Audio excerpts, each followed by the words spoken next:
The Fox Instinct 2.0s. Are they worth your money or just another overpriced piece of gear? My name is Ken, and today I'm going to give you my personal review on these boots on the It's Better on the Road channel. So let me tell you a little bit about myself. I'm a weekend warrior, to say the best, and I ride here in Thailand regularly. I've been here for a long enough time to where I've gotten to know all the locations around the north, and we do a lot of on-road, off-road, enduro type rides. And specifically with these boots, I got to put them through about 17 hours of riding before I've given you my review. So I got to do it on the back roads, which are things that like trucks and whatnot can go on, more or less 4x4 types of trails. And I can easily say that during the time on those, getting to go view the mountains and little villages and everything, when you're with a group of people, these types of roads are the place that all the guys like to open up and really get on the throttle. And when you're doing that, grip is very important. I've noticed with these boots on my bike, I'm on a CRF 450 RL by the way, they really do grip and hold well, especially on the medial side of the boot with all of the new UltraTac rubber, which is right around here. You can definitely see it takes up a large proportion of the boot, and when you're holding on, it really does provide a lot more confidence. So I'd like to compliment those in that aspect, which I'll get to here soon. And yeah, when it comes to like the enduro setting, I noticed that overall, they're not too heavy of a boot. Here in Thailand, we're doing a lot of these long enduro rides, and these can last easily up to 7, 8, 9 hours. Sometimes we've gone 10, 11 hours, but this kind of just gives us a really good feel for the boots when it comes to riding in the tight technical stuff. Yeah, in Thailand, you're kind of squeezing through the bushes and the jungle. You got downed logs, you got branches in your way, bamboo. You got sections of the forest that are all bamboo, and these are very sketchy, to say the least, especially if you're kind of picking up speed. Sometimes they're a little hard to notice, and a lot of people kind of get jabbed in between the helmet or their goggles and whatnot. So always wear your goggles. That's super important here in Thailand because you don't want to poke an eye out when you're in the middle of the jungle. So overall, I got to put these boots through their paces in 2 different situations that I would ride regularly. And it gave me enough time to kind of accumulate some information and point out what I do and what I don't like. So with that being said, I want to jump into what I do like. Specifically, to start off with, I think my #1 thing that I enjoy is, like I said, the UltraTac grip that Fox has incorporated into this boot. Just by touching it, feeling it, it's fairly grippy. It's a nice rubber. It doesn't feel like it's a hardened like TPU or anything like that, like on some of the other boots. Yeah, I really like the fact that it takes up such a large surface area here on the medial section of the boot. You got some here on the ankle and then also on the bottom half of the sole. And this goes all the way from the heel of the boot and then up to the toe box. So I really feel like when you're getting on the throttle with these boots that you can grasp the bike itself and actually hold on fairly good. I didn't notice any slipping too much. I do also have some grip tape on the frame of my bike just to kind of make sure it's not slippery. A lot of the riding here is also done during the rainy season, and there's a lot of puddles or creeks or anything that we go through on these trails, and it's just about every single trail we see. So I did get to try these out when there was a little bit of water involved, and as long as you're squeezing the bike, they feel really grippy and they feel confident and inspiring. Another thing, speaking of the water and whatnot, I know these aren't waterproof boots, but just splashing through maybe 6, 7 creeks, my feet were still dry. I wasn't anticipating that. I thought they were gonna kind of seep through a bit quicker than that. So yeah, I'd have to say I also like that quite a bit. Don't get me wrong, these are not waterproof boots, but they will protect you from a few large splashes. Another thing that I like about these boots is going to be the buckles. So you can see they've got some protective components here that if you're brushing up against anything, debris and whatnot, it kind of brushes it off. So it's not getting hooked or anything like that on the debris. So it can deflect it and you don't have to worry about them opening up as much. The other functionality of these that I like is they're actually quite long.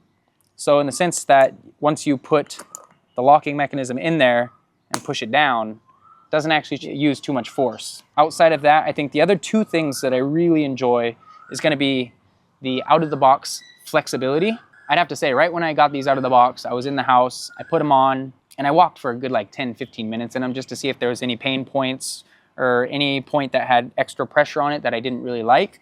But they were comfortable for the time being, and that might have not been enough time to really tell. But during the accumulative 17-hour rides, it was about 8-9 hours between each ride and whatnot. I'd have to say that my feet were still comfortable, so comfort is a big thing for me, and these really provided that for me. The last thing is going to be protection. So on the back of the boot, you can see that we have the hyperextension lockout, which I haven't had to use, thankfully, and I hope one day that I don't have to run into that, but it's peace of mind. If you're out in the woods and you hyperextend and you get hurt, well, sometimes you're 30, 40 kilometers away from the next place that could help you. So I really like having that, especially when you're doing longer rides. It just provides a lot more peace of mind and comfort, knowing that you're a little bit better protected.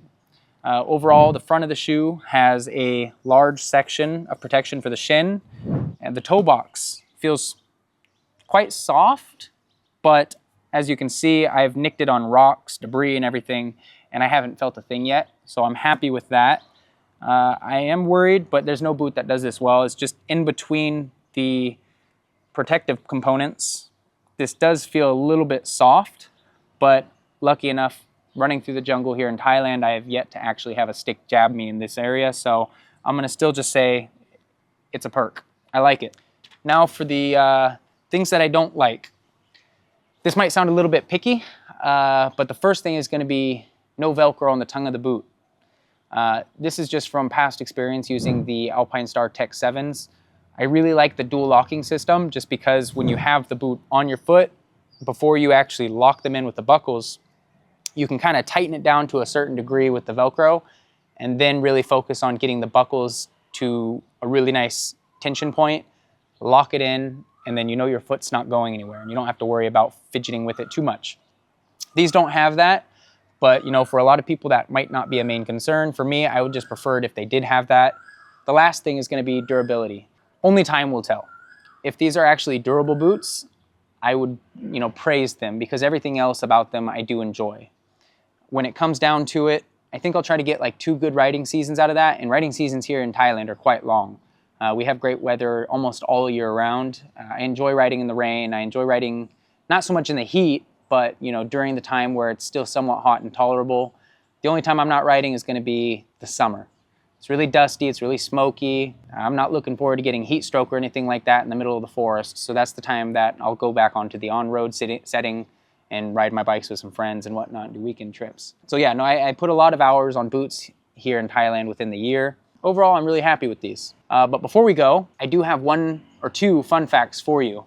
If you're looking at getting boots like these and you have a shoe size that is half-sized, so we're talking 9.5, 10.5, 11.5, I'm happy to say that the Fox Instinct lineup actually provides those. So you don't have to worry about trying to find a boot and it has too much toe space or it's too cramped or anything like that. You can kind of dial in for what your foot requires a bit better now. So I do like that about these boots. I myself am a size 12, so I don't have to worry, and these size 12s fit me perfectly. I'm very happy with that. It's almost exactly as what it is with my shoe. The other thing, the outer sole of the boot itself is fully replaceable.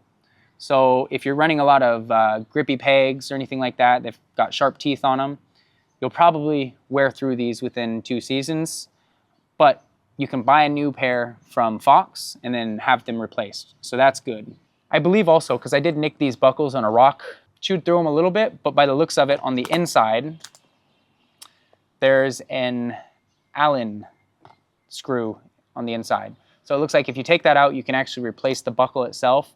And these generally are replaceable. It's just, finding if they have them in stock or not. So yeah, overall, I think it's a good boot in that sense. Those are your fun facts. Now for my little comparison. Just to keep it fair, I'm going to compare these to the Alpinestars Tech 7s, just because I have experience with those and they're in a similar price point.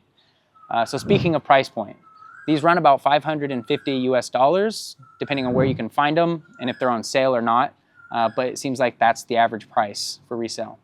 The Alpinestars Tech 7s run about $500, so a little bit cheaper, and you could probably find those for a better deal here and there. You just got to look out for it. I'd say they're very similar in many senses, but I like these out of the box a little bit more. Now that's not necessarily a decide-all factor, just because the Alpinestars can be broken in. 15 to 20 hours of riding, you know, almost all boots are going to be broken in to the point where they're more flexible. Protection-wise, I feel like they're very similar. Alpinestar might do it a little bit better on the Tech 7s around the shin. This is just personal opinion, just from looking at the surface area involved and then the thickness of the material. But realistically, if you're going to be riding that fast and in the woods, probably don't want to crash anyways. You don't want to experience anything like that. Buckles, very similar. I do like the buckles on this boot just a little bit better. I do like how they have this little curvature up to the buckle itself, and it's on all sections. So I think they do this better than the Alpinestar Tech 7 lineup. Now the thing I do like about the Tech 7s a little bit more is you can get them in the Enduro sole. So the footing of the boot itself is going to be a little bit better when it comes to the off-road stuff. And here in Thailand, it's not a big deal unless you're riding in rainy season. The rainy season itself, no matter what boot you're in, even if it's the gnarly lineup or the Alpinestar Tech 7s with the Enduro soles, the clay here is horrendous, to say the least. No matter what you do, you're gonna slip around, so just don't put your feet down and kind of throttle through it. Do the best you can, that's all I can say. But for those of you that are still riding in other countries and whatnot, you really got to assess what type of application you're gonna be using these boots in and go from there. You know, you gotta make your decisions on what are your pain points when it comes to riding? What are you looking for in a boot? But overall, if I was gonna give a number to these boots, I'd have to say I'd give them like a good 8 out of 10. The Alpinestar Tech 7s, I'd have to say I'd give about a 7.5 out of 10.